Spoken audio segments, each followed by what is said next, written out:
So I wanted to share a really interesting flute that I just got. I had seen his flutes for years on eBay, and I had read extensively what he wrote there. And even though I was attracted to the sculptural quality and just the artistry of it, I wasn't convinced that the tuning was going to be practical because he uses a natural way of tuning. And then I listened to a piece by a man named Jared Wood, and you might see it in the side bars here on YouTube. Definitely click on it. For one thing, the guy's an amazing flute player, but he's playing one of Randall Bryhn's instruments. And I just happened to turn my tuner on and realize that, hey, this is really in tune, you know? So I was so curious, and I looked it over, and I just thought, you know, I'm going to buy one and see what it is. And there's been some correspondence between Randall and myself, and I'm just really happy that I got it. He's certainly a dedicated maker. He was taught by a Blackfeet Indian by the name of Dan Bell, and he actually was adopted into the tribe so he could be taught how to make these flutes in the traditional way. And he sent extensive papers and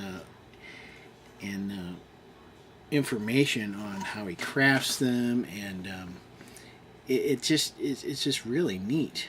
And I love the walnut, and I love the tone. It really has a much more focused tone than some of my other flutes, and it's interesting the way he lays out the sound hole. He uses a hand method, and so he goes from the one end, and the palm of the hand is the place for the slow air chamber hole, and then he starts over and lays out the first hole, and the way he describes it in his paper. And what's interesting to note is that so all of the holes are uniform, right? And if you look at other flutes that are tuned, the holes are not uniform because they're shaping the hole, tuning the flute as they open their hand, you know. And this one is just naturally tuned. I guess not only does he use this natural method where he lays out the holes using a traditional Indian way, but he doesn't tune the instrument with the holes at all. So just the sculpture of the flute itself, it's just a natural tuning, which to get it within 3 cents of A440 is rather astounding, you know. And it really amazes me, you know. And I just love the tone. And one of the interesting things, he's tied this block on the best I've ever seen anybody do it so far. So yes, he's got 4 holes, but what he does is he puts the lace in like a snake. So instead of, you know, like I had 3 separate ones and I tighten it down, this you just pull and it tightens, you know, all the way down, and it just really holds this block on firm, and you can get a great adjustment on the bird for your playing.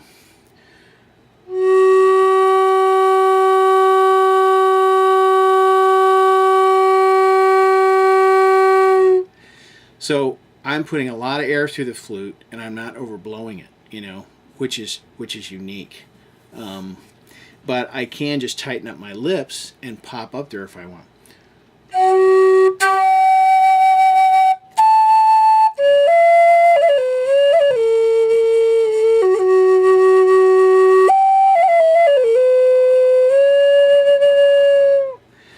I find it just so playable. I love the mouthpiece, how he's done this, and something that I also find striking is how he's carved it. He calls it a dog leg, and it really is fantastic, because if you do watch that video of Jared Wood playing, you'll see he uses a Bansuri grip a little bit, where he's got his fingers overlapping the holes.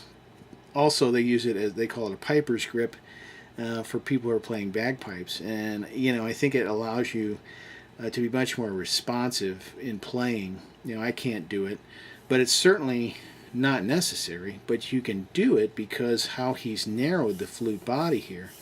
And I'm sure that has something to do with how he's able to get it so perfectly or close to perfect in tune without tuning the holes. He's probably shaping this body and getting the evenness here and the consistency, and then he burns the holes in. He does not drill at all.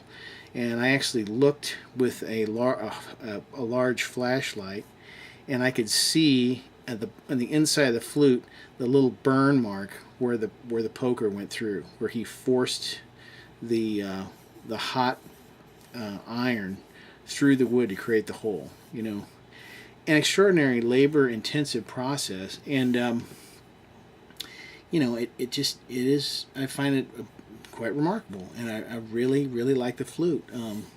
Which is interesting because I think if I would have bought one of his flutes a few years ago when I first got back into the American flute, I've been playing about 4 years again now, I don't think I would have appreciated it as much.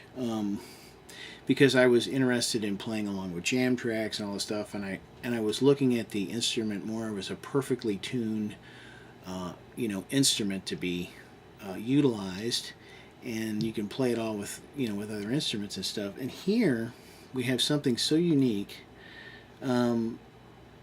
It's a representation of the traditional craft, and I'm really thrilled to have it. And another thing about the dog leg here is obviously there's more weight up here and weight here, so it really balances. It wants to just set there right where you put it. And I love his artwork. He doesn't even use a wood burner on his art. He just heats up a wire and scribes the designs into the flute, which is, again, an age of electricity and power tools, which, I definitely have to use that stuff for my work. But, it's impressive to find someone who's so dedicated to the craft and dedicated to doing it in such a traditional way as traditional way as possible. So I just wanted to put this up because there's really no review of his instruments, and I noticed on eBay that he sells many of these instruments, and I just don't see anybody else playing them outside of the video that Jared put up, and a few other videos that really don't even feature the flute. There was no one out there talking about it. So I wanted to just put this up and say, hey, this is really an amazing thing for what it is. Obviously, with a tuning method, a natural tuning method like this, getting a flute outside the key of F sharp or G is probably impossible. So he makes basically one or two keys, and that's the limitation here. But what an amazing thing it is, you know what I mean? For what it is. It doesn't mean that I won't be acquiring other flutes and playing the ones that are manufactured in a more modern way, because I do enjoy them. I enjoy all keys, and but to have something like this that is so natural, it's I can imagine how many flutes he has to make to get something like this right. And so I just wanted to put this out there as a shout out to say thank you for your craft and dedication. I think it really is an amazing thing, and I'm so glad that I went ahead and got one, because it's going to be one of the centerpieces of my collection, and I certainly will try to get some more. It's in a beautiful walnut, which is just one of my favorite woods to work with. I call it the ebony of the Midwest, and it just has a wonderful, rich smell to it as well from the wood burning, But, the other thing I'd like to talk about too is by having this narrow body, the flute has a fantastic pressure in it, so that I'm hopeful I might be able to learn how to circular breathe, because you can use a very little air, and hold the note for such a long time. I've been practicing, and I can hold a note for 40 seconds. And I'll try that. I'll try to give you an example of that. I don't have a clock or anything, but we'll just see how it works. So.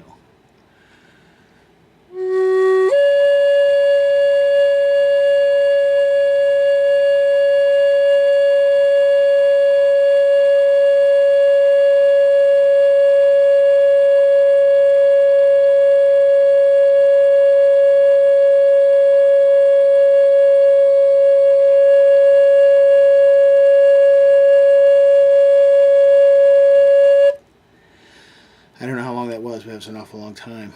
And that has such advantages for playing. So that's another fantastic feature of it that I find. And I'm sure it's because of the design that he uses. And he hand cuts the windway into the flute body, which is by the tradition that he learned. So that is quite remarkable. And then again, you know, as good as it sounds by itself,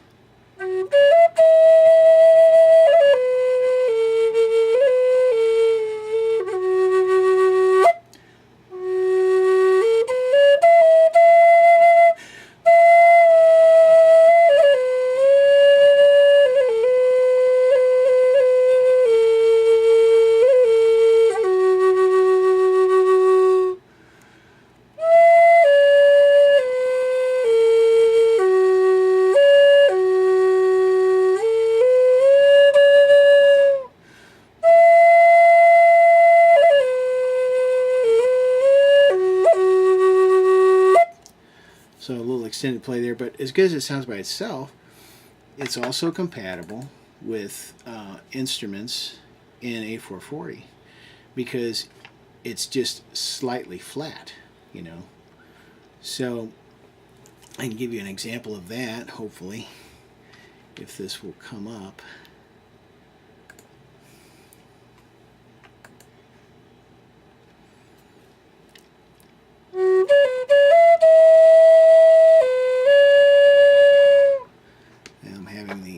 Issues with the video loading, but it does play well with background instruments, you know, and that flatness, that slight flatness, just sweetens it that much more, I think. Okay.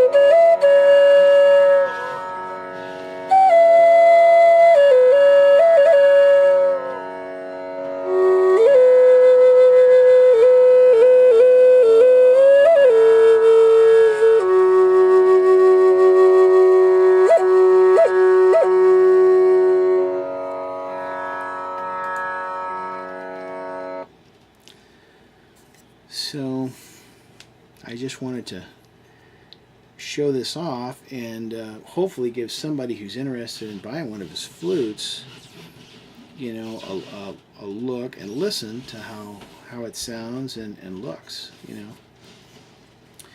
And really impressed with it. It's a really unique thing. I'm really happy with it. I love the mouthpiece. I love the way that tapers down, you know, and it just the sculptural lines are just lovely. I had admired the flute as soon as I saw it when I started looking years ago on eBay, and I was gun shy about it for the tuning, and I'm so glad that I got one now because it really is a wonderful thing. So let's see if we can hear it amplified. And what that sounds like.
So thank you, Randall. I appreciate all your work and all your dedication to your craft.